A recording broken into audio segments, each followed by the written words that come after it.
thanks for everybody attending today. I've been looking forward to this for some time now. So happy to be here. As a quick introduction, my name is Kevin. I'm one of the founders of CrowdComfort, oversee sales and operations. And I think a great way to kick off this panel, which is all about the workplace experience and how this ties to the employee experience, is to just begin with a couple introductions here. So Jeff, maybe if you want to just jump in and give a quick overview of who you are, your role, and kind of scope of responsibilities. And then Nellie, maybe you can follow up after that. Yeah, absolutely. Thanks a lot, Kevin. Appreciate you having me here, and Chris as well. This is a great opportunity. I appreciate it. My name is Jeff Wachs. I work for Northwestern Mutual, or Northwestern Mutual Life. Some people may know it's a large insurance company in the Midwest. We occupy about 3,500,000 square feet. How's that? Office space.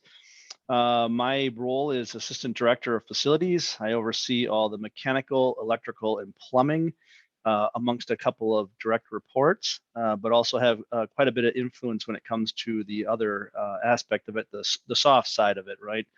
Some of my colleagues are the workplace solution individuals, which are people that do planning, people that do some of the back end paperwork parts, where it comes to like as built, et cetera, but then also some, other soft services like cleaning aspects or people aspects. How's that? Great. And Jeff, I have to ask, what are we looking at behind you there? Oh, that is great. This is only good for people that live in Milwaukee. On top of one of our buildings, happens to be next door. It's a Gaslight building. It was the Wisconsin Gas building. There's a big flame on top of the building. It's a 20-foot flame that lights up and it's colored. This is the inside of it. There has been a small handful of people that have gotten to see the inside of it, and I took some photos while I was inside of it. You can stand in there, not real well. So that's what that is. So it's just a better background than white. Yeah, love it. And thanks, Jeff. And Nellie, I'll hand it off to you for kind of intros again, your role, who you are, who you're with, and your scope of responsibilities. Sure. So I've joined NCT recently, and I'm kind of like their in-house industry expert because I've had almost a decade of experience in the workplace and real estate strategy.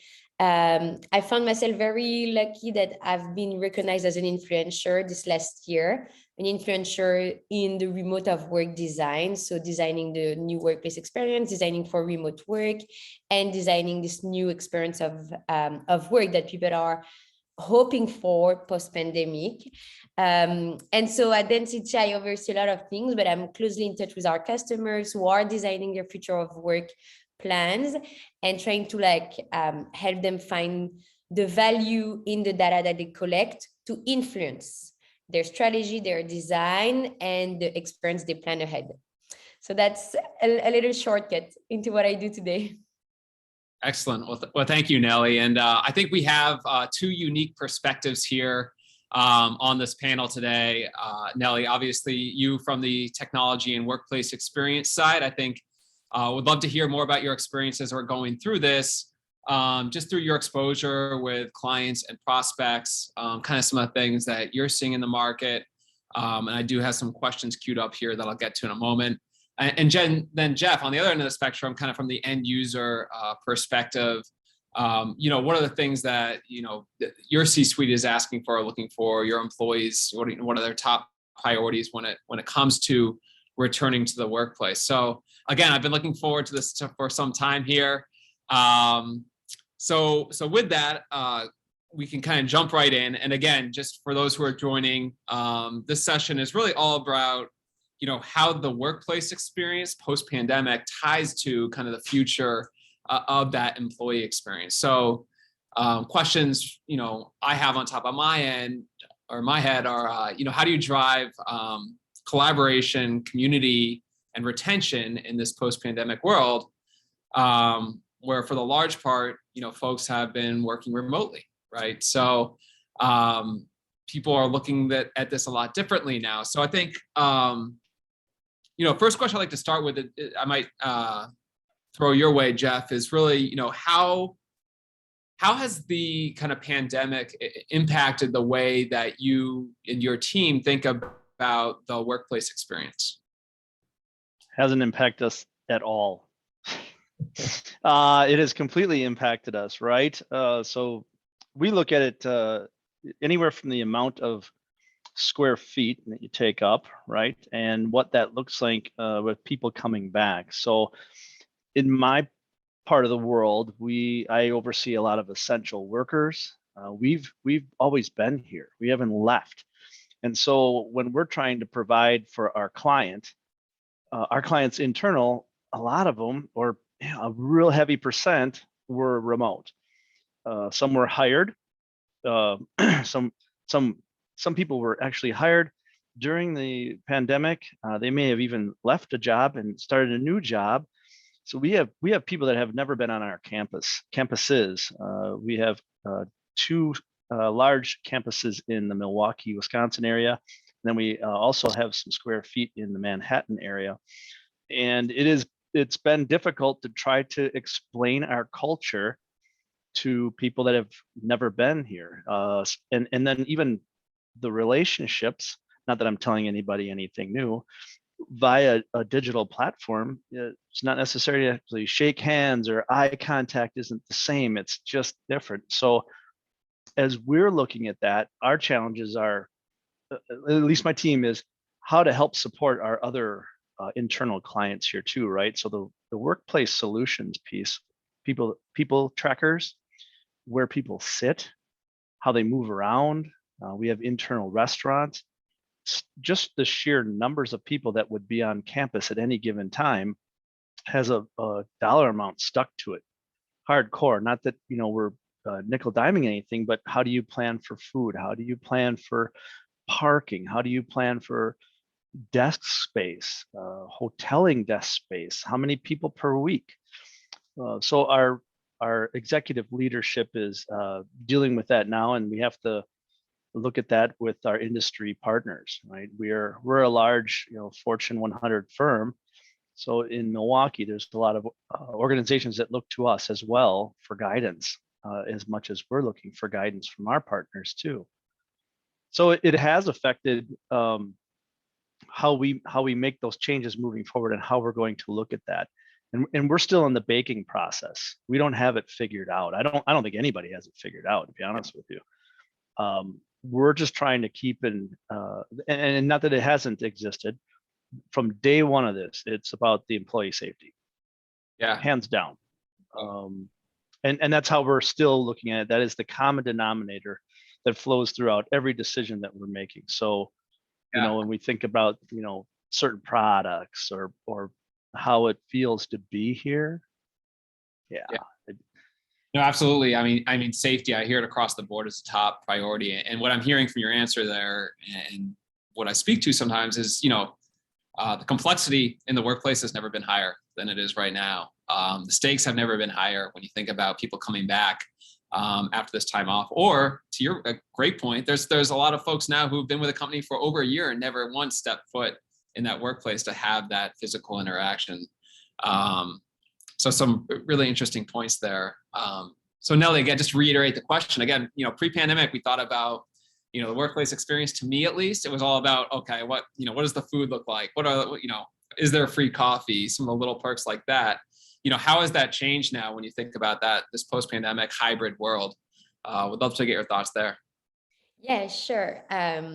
To jump back on what Jeff was sharing, it is very much a very complex situation right now, but I definitely see this situation as an invitation for us in the industry. There was a lot of resistance for change this last decade, and yet we knew that already the workplace was not perfect and hasn't been upgraded to these new ways of working, because remote work is not new.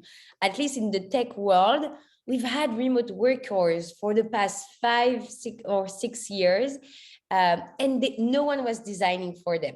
Their experience was suboptimal. And even for people who were coming to the office every day officially, it was not uncommon to hear them say, oh, actually tomorrow I'm going to work from home because I can better focus from home. Or like, oh, I'm just going to meet someone outside of the office because it's more like warm or it's more friendly. So the office was not perfect. there was like, we were failing on a couple of items. And so now we have an invitation to reinvent. And for me, definitely as like a workplace designer, it feels more real. Like if I design for a trapped audience, I'm not sure whether it's a successful design or not. This audience has to come every day. Now the challenge is that we do have to test our design because people will vote with their feet. And this is definitely what we're seeing with density. People are voting with their feet today. They're choosing to come or no based on the amenities, the events, the other people who are coming. And so that will impact their decision making on staying at home, going to a co-working space, or coming to the office. What we're seeing from a lot of our customers is that not only one size fits all doesn't work anymore for workplaces, but it doesn't work either for location. There are some locations where people will just flock every day without having to do much. As long as you have like open doors, a warm reception area, and a functional workplace, natural light and plants, that's enough. They will just come every day. The other location with exactly the same amenity that won't see anyone, any soul coming in. And so actually now we really having intentional real estate portfolio strategy of like, based on the location, based on the city, based on the population that will come, we should design differently. We should add up more events than in other places. Some of the example that we're seeing is like Shopify, who just redesigned the entire office in New York. And they understood that the crowd in New York, they want to have a mix. They want to come to meet other people. And so they're designing an entire coffee shop instead of a reception area. So like almost any stranger can just come in. And those strangers are most often customers, fans, people who have heard of the brand, people who are like interested with a barista experience, but yet they are an interesting crowd for employees to mingle and mix with. And that would be a good reason to come to the office and check who's coming that day. And then inside, they went a step further because some people could just stop at that first coffee shop. But inside the doors for employees, you have a podcast recording studio because they're seeing more and more creators within their workforce wanting to launching a podcast, launching a TikTok channel or different things. They're having a store with goodies from a lot of the Shopify users or customers. So now it's an additional reason to draw people in. So that's one example that we're seeing where people understand that in this location, people need a reason, but those reasons that are attractive will just bring people in. In other places, we're seeing that it will be only people who draw people. So without naming, because I don't think they've been public about it, but like they've launched an entire program called influencers. And so they've identified who are those people inside the company who always attract a crowd. Every time they come to an event and people know that they're coming, they're just gonna come. They don't have to be a senior leader in the organization. They're just a people person, maybe a leader of a sub-community within the company, or they just have this, like, some people have like this light around them and people just want to be surrounding them. So they have this program of influencers. And so through technology, they're able to notify all the people who want to follow that person whenever that person is coming to the office. Because that person is actually drawing other person. And another example on the other end of the spectrum is that some companies have realized that because of their scale, they need offices that won't be used throughout the year. It will be only used 4 times a year. So if you read the news, you probably understand I'm talking about Atlassian. But Atlassian, because of their scale, if they were looking for a venue for this 4 offsite that they will hold every year, the only option will be to maybe rent a Google office or Facebook office. And because they don't want to do it, because they want the offsite to happen in a curated environment, they open this big HQ that will only be used 4 times a year. And during the rest of the year, they will sublet it to people in the neighborhood, maybe do a quick shift on a co-working space, or thinking about alternatives because they know that people don't live in the surrounding area. So they won't come on a daily basis. So this is this very interesting way of redesigning a real estate portfolio and to really put an intention behind each location. And because of the location, designing a different workplace experience that I find fascinating. Yeah. Wow, that is very cool. So you mentioned two things that I've never heard of before. The first is owning and operating an office that you plan to use 4 times a year is unique. I have not even considered that. The other idea is essentially tagging certain people within organizations as A-listers, if you will, and then leveraging people or an individual as kind of an amenity or attraction point for other people to come in. So that's Which is what happened naturally when you build a culture. There's always be people who have this light and they bring other people around them. And so the workplace is very much the holder of that culture. So we should enhance what's happening naturally among a group of human beings and enable these people to have the information, to know where to gather, to book any space that they want to gather or to host an event. Because that may be the last thing that I want to add on that question is that something that we need to like move towards is employees never felt that the office belonged to them. Like they were almost guests inside an office. They were guests, we were giving them a desk, but like as soon as the pandemic happened, they closed the doors and people couldn't come in. We need to move towards a model where employees own the office. And so they own the experience they want to have in it. They because it's theirs, they can decide that they want to host an event, that they want to invite friends over, that they want to make a co-working space in a certain corner with different people, that they want to hold a dinner. The office can be so lively if we empower the individuals who inhabit this space to take ownership and give them the keys to just like build whatever experience they want. Yeah, no, love it. I think that's all very cool. The other thing I want to note is that, the first part of your response there was around how Shopify created the coffee shop environment and kind of open to the public. It's interesting because right there you're talking about, a New York City type environment, right? But I think it's interesting because I know Jeff at your downtown Milwaukee office there, the tower, you have a similar concept, right? You have an open area to the public with a coffee shop with a goal to kind of bring people in there and collaborate. So I think it's interesting that in two environments at kind of New York City and Milwaukee, with a similar strategy that can help kind of bring people together. So I kind of love to hear that. And so we talked about kind of some unique approaches and strategies there.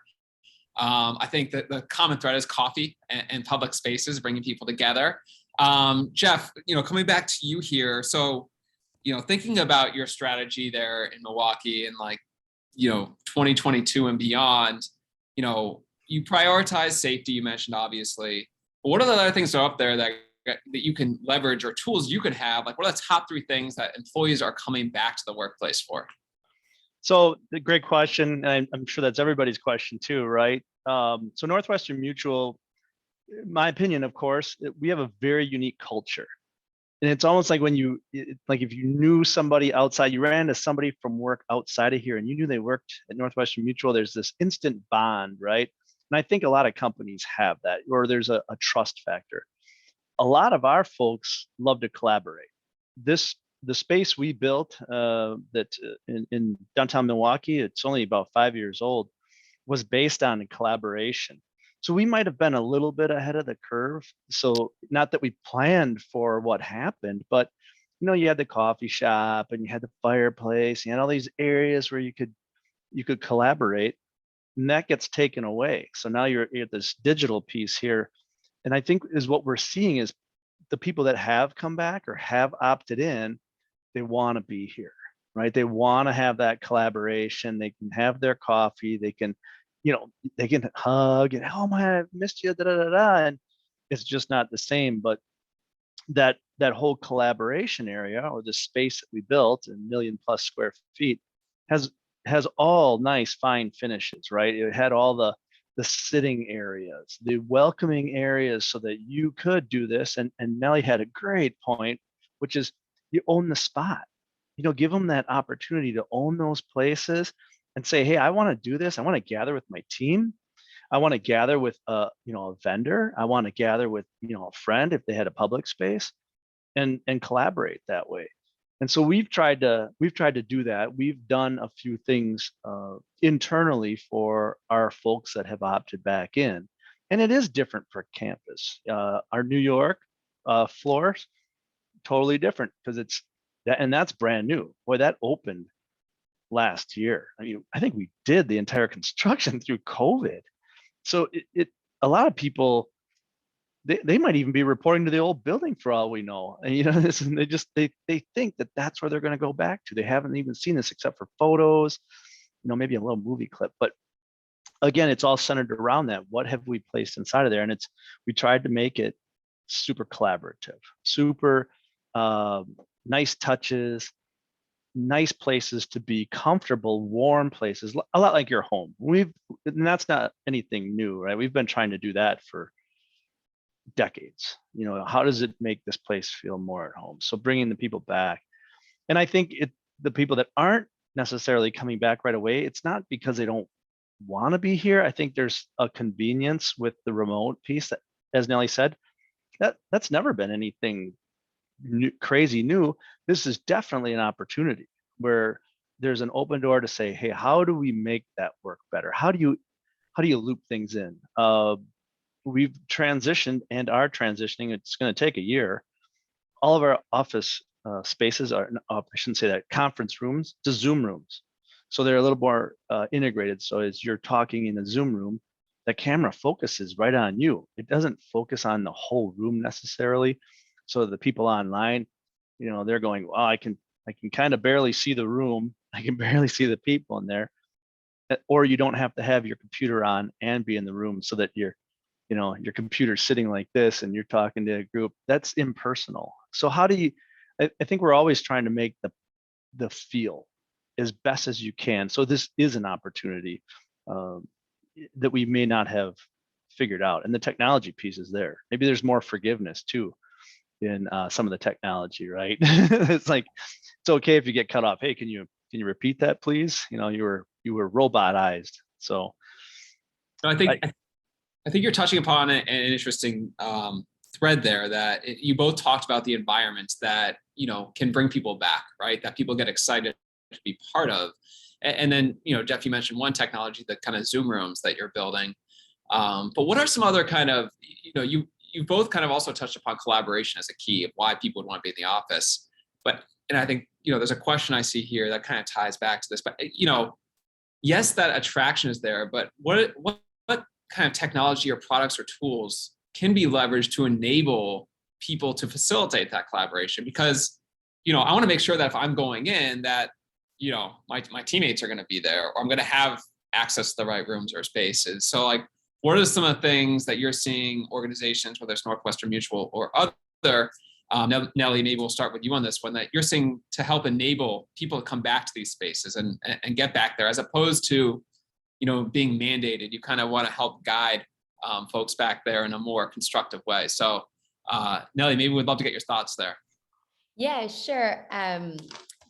Something that Jeff mentioned that is super interesting is the forgiveness. And we need actually this forgiveness at a moment where we're going to experiment with a lot of things, and having this trust from employees that comes from an open communication and the ability to share what you're up to allows us to experiment in a way that we'll get quick feedback and can continue iterating. And this is what a lot of companies are doing right now. So one example on how to use technology to bring people back in is to have this, it's either an app, or it can be just a web page, or a notification on your email on like what's happening in the office, who else is coming, who's visiting town, do I have a spot when I come? Like, it's all this information that will be catered to employees are needed for them to make their decision.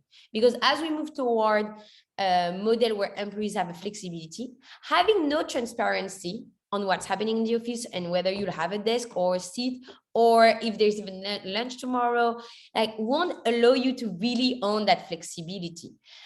So giving information to employees is the only way to really allow people to come and use the space for their best usage. So that's the facet of employees. On the backstage, where leaders like us are designing and building the offices, the technology like density are critical to know whether the design is successful, whether amenities are being used, whether you should grow or actually shrink based on the utilization and the occupancy. And that keeps you in a very dynamic model. And this is what we're also going forward, because the model of the static workplace is long gone. People don't want to come to an office that looks the same on July 21st, December 13th, and February 4th. Like, people want to see that you actually changing because of the season, because what's happening, because who else is coming. It's almost like being our home, and people have been in their homes for almost 2 years. I bet that they all have moved furnitures and update plants and remove the curtains and bring more light in. We have to make our workplaces as dynamic as our homes, because that's the default that people know now. And we're seeing a lot of furniture dealers and amazing manufacturers putting wheels on their furniture to allow people to move things around them. So they, again, we go back to this idea that like they should own their sitting, they should own their space and move things as they see fit. So I really like, again, that we're moving towards a dynamic model that first give information to people so they can make their decision on when they want to come, for how long, and who they'll be meeting. And then allowing them to, once they come, see the changes that we bring and allow them to also add their little thing. And that's, again, that's not a new model. For an example, Airbnb has been doing it for years, but they've for a very long time, they had a group of employees who all volunteered themselves to do this. But they all cared so much about the office that they wanted to choose some of the artifacts and some of the books that will be in the library and some of the colors that will be around. And so they empowered these people to go and purchase little objects and books and things they wanted to see around in the office. And that was such a big success that every 6 months they were changing the cohort, because people were applying to be as part of this group of volunteers, because people do care about the space they inhabit and they want to bring changes to it. So I love that we're moving toward that model, because again, the office is not a place where people have to come. People will choose to come, and they will choose because they feel that they own it. So let's give them the tools to own their experience. Yeah. Again, love some of those thoughts there. Definitely a unique perspective and a kind of really novel approach when you think about changing workplace environments with that frequency. Jeff, coming back to you here, I mean, some of the tools you're using to bring people back. I know we've talked about this. It just so happened that I happened to be, on site around Thanksgiving, and I know you guys hosted a special Thanksgiving meal, right? And the reception to that was extremely positive. And I think you had a spike, definitely in occupancy that day, for people to come back and engage. Maybe you can elaborate more on that particular topic or the other things that you're doing, because I know you guys have some creative things on your team as well, that are kind of try to drive enthusiasm about getting back. That's great, Kevin. And I'm glad that worked that day, because you were the special guest and that all happened for you. So that's what all those people came in. So you're gonna have to come visit more often so that we can have more people coming back to the office. No, you're exactly right. So that happened to be our Thanksgiving dinner, which is something that doesn't go unnoticed. People will come back to work to go, hey, it's Thanksgiving dinner at lunch today. You got to be there. You don't take your food back to your desk that day. And people don't go out to eat that day. They're going to come back for that thing in particular, right? So that is a great one. And Nellie mentioned art. We have our own art program here. And it's funny because this is probably a little close to Kevin too, because Kevin was amazed at our art program here. But as I'm sitting here listening, and I'm cheating a little bit, I'm taking notes. I thought, boy, I don't know if we allow our employees to always pick the art. What if there was, a group of people you could put your name in and say, hey, I'm going to do the art for this area. And I thought, what a great idea. So thanks, Nellie. I'm totally stealing that and passing that on to my colleagues. But what about programs that have already been around too, that we can refigure to do that? So our food program, we have games all over the place, giant Jenga boards, ping pong, bags, places that people can go, and again, it's always based on this working together, right? Collaborating. In New York, we have game stations where, hey, let's take a break from work, or let's just go talk about something, but I'm gonna beat you in this game, video games. The other piece of that, so that's a lot of the fun stuff. Some of the other technology that we're doing here is, what can we use that is around us all the time, and that a little more passionate to me, right? That we can get communication from folks, and sometimes it's real hard to do. We have a few obstacles here, but how can we use people to let us know what the status of things are? So in our case, we have a pretty antiquated, this is how I got to know Kevin, right? We have a pretty antiquated way of reporting deficiencies in our building. And I don't even want to say deficiencies, maybe just statuses, right? Like if you're an in-room meeting, how's your meeting going? Is something missing? Is something dirty? Is something not clean? Or how can we track what that is, so that, again, I'm going back to the safety piece. How do people feel safe? What can we give them? Well, I know that everybody has one of these bad boys. It doesn't show up on here. They have a phone, they have the infrastructure in their pocket. They're the only ones that really touch it. So what touchless types of things can they do? Can we give them a reporting system that they can get to us without having to, hey, can you come over here, track someone down?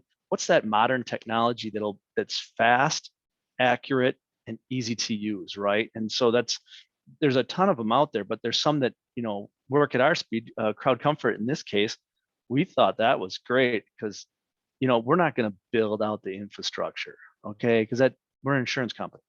It's not what we do. We're not good at that. But who can we partner with to do that? So we look at that with all of our vendors on the needs that we have, all cleaning aspects. So make it safe, make it fun. And Nellie, you hit on the third one, flexibility. So parking, we're right downtown Milwaukee. We used to charge people by the month to park in our parking structure. There was a thing. Didn't matter how many days you showed up. You show up like 1 or 2 days, you're still getting charged $100 some bucks. Well, now we're starting to look at it and say, well, wait a minute, we dress for our day. Why don't we kind of pay for our day, right? If you're only there 3 days out of a week, every 2 weeks, maybe you could be a little more flexible to say, hey, here's how much I'm going to pay. I'm going to pay by the day. Or our lunch program. Our lunch program's for free, of course, but how do we sign up for that? How do we let somebody know how many days of the week we're going to be there, so that we can help our company be smart about the dollar, right? It's policyholders' money. That's how we look at it. So there's a piece where you want to be good with the company and be close to it, but there's also a piece that says, hey, I'm only going to be here so often. I'm engaged now. There's this with my company still, and I can help them through this because they helped me through this. Handshake kind of a thing. There's quite a bit. Any of our amenities that we try to do, mentioned furniture on wheels. Our entire tower, that whole thing has furniture on wheels. So, you can't just go scooting it across the entire floor and, get in that nice corner. But within your area, you can design it to be collaborative with your neighbor. You can turn your desks together, etc. Right? Yeah. Things like that. How do we reinvent that now that work is a little bit different? I think, again, a lot of great points in there. Talking about engagement, talking about flexibility. The other thing that I'm kind of picking up in between the lines is you have to make it seamless and simple, right? Because if people are only going to come in the office, say, 1 to 3 times a week in the future, you want to make sure that when they are there, they can be as productive as possible and make everything as simple as possible. So it's all about creating, from what I'm hearing, that responsive environment, right? Whether it's leveraging modern mobile technology, the infrastructure that all your employees have, or wheels on furniture. Make it easy to set it up how you want to set it up and meet with people you want to meet at the time, basically working where you want, how you want, when you want, and with who you want. I think there's a lot of interesting things that unpack. We've talked a lot about enablement, right? And the tools we can use and what's going to bring people back or help bring people back. My last question here, I think we have about 5 minutes left, is how do you measure all of this, right? Like, how do you measure if you're doing a good job? I mean, is it how many people come back, occupancy levels, or is it some sort of satisfaction score that you're getting through, a survey or a conversation? So I think it's not only trying to bring people back, then, I think we need to have a strategy around how do we measure whether we're doing well or not. So Nellie, I'll kind of kick it back to you on this one. What are some of your thoughts there? What are you seeing in the market? I love that question, because we have to admit that up until now, we were really not shaking much on our success. And we were one of the only department that didn't have KPIs or OKRs. We're just like flying, spending money with the assumption that it was great. I also have to admit that we went to pretty great standard without having to those KPIs. Like, I haven't visited all the offices in the world, but like my generation of millennials, we were like invited to offices that were pretty cool, the Google and the Facebook, and even like some places in New York and other places around the world. So we did pretty well without having to check targets. But you're right, like now we cannot go and like underfly anymore. And leadership are asking us to legitimate the spend and to show that the spend is being well used and we're seeing a return on investment. So it's a new muscle for us to build on, like, how do I prove my success? How do I prove performance? Do I need everybody to come to show that it's working? And so the best that I've seen is when we remove the silos that we have been building up until now, which is workplace, people, inclusion and diversity, learning and development. They all are elements of that employee experience. And it's only by actually cross targets that we're going to see the success of what we're building. Because in a hybrid model, people won't come every day. Does it mean that you should just terminate that lease? Probably not, because your culture team is using it at times to build sub-communities or an offsite.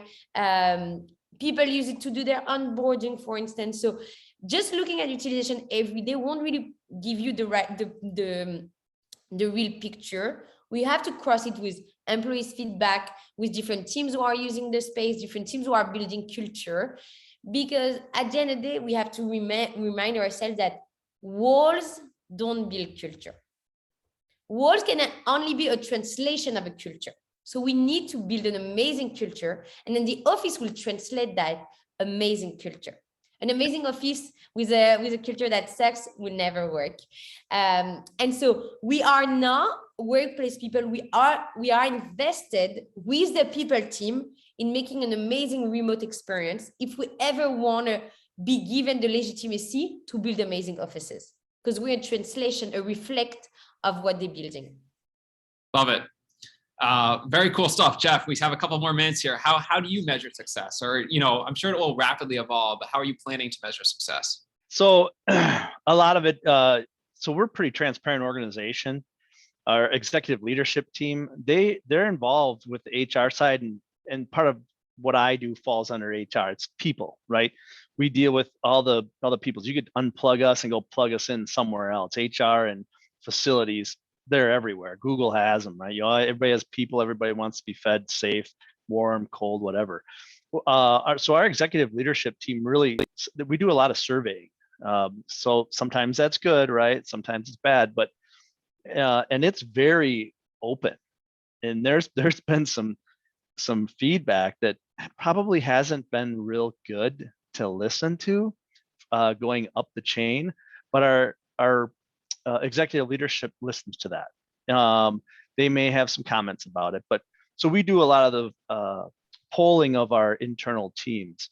Now, how we'd like to, that's one aspect of it. How we'd like to see it moving forward is, what are those deficiencies? So me just being in facility, it's great to know all the good things. Yeah, this is great. I want to know what's not working. I need to know what's not working. So I have to find those things that don't work right. And sometimes they're not the people friendly, nice things, but it has to do with the day-to-day. Was I able to get in the parking garage, do my day, and leave the parking garage, and everything that I came into contact with worked well, because I think we're closer to that edge where if it didn't work well, is it enough to get people like, I'm not coming back in tomorrow, or I'm, they have that, I'm going to work remote or something. They just get, where does that, I think we just have to pay a little bit more attention to that. Not that they're unhappy, but there's more focus on it now. So you could say, well, I don't want to be in if I don't feel safe or whatever. So again, I'm hearing, obviously safety top focus, but if we tie it back to my co-founder Eric Graham's kind of talk at the beginning, it's all about the plan for the day. Like, how do you make it as seamless as possible for the 3 parts of the day: the pregame, game time while you're at the office, and the postgame, right? Because ultimately that's the experience that we're kind of planning and providing for. So great thoughts again, Jeff. Thank you for that. I know we are about time. We have one question here. I'll put it out quickly and then we'll wrap things up. Chris, is that okay in terms of time? That works for me. All right, great. So we have a question here. We kind of touched upon this earlier, but it's around someone, they're saying we have great safety practices, technology, coffee, very good coffee, and collaboration spaces. And they're still having challenges with, bringing employees or getting employees to return. Any ideas for folks or leadership in that position before we sign off here? I think, I don't know. I'm going to pass that to Nellie first because I can. I think the first thing I will ask that person is that, have you checked that there are still employees who live around that office? Because people have moved, like we've read exodus outside of big cities into rural areas. So it might have happened that a lot of the people who were assigned to that office don't live nearby anymore.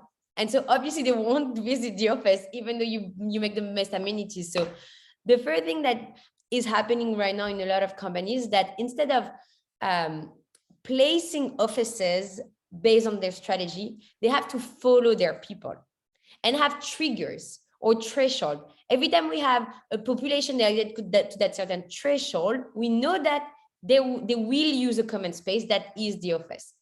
If we don't have no one around, or if it's under a threshold, we know that these people would just work from different places. So first I would check that you still have people living in the neighborhood, because people want to travel at most 15, 20 minutes if they come often. The second thing is, again, what location it is. Based on that location, try to build roots in that location. If you're involved in your local neighborhood, if you're involved with the city, you will know who's the audience of that city, and you have to reflect that in your workplace experience.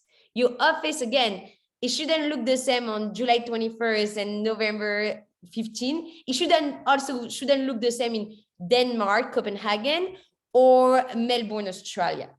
Yeah. So try to build roots into your community and into the place, and understand who are the people inhabiting this place, what they would look like to see indoors of an office. So there are a couple of elements to dig into. Oh, but thank you, Nellie. And unfortunately, Jeff, we do have to wrap up. I'm getting that red flashing light. Anyway, I wanted to thank both of you for your time today and your insights here. I know I found it interesting, and I know it was interesting because I only got through half my questions here. So you guys had some excellent insights and answers and thoughts on all of this. So I found it valuable. I hope the audience did too. And again, thank you to both of you for your time here. We really appreciated it. And we'll kind of move on to the next session here shortly. Great. Thanks. Appreciate the opportunity. Thanks, guys. That was awesome. I really appreciate it. Bye.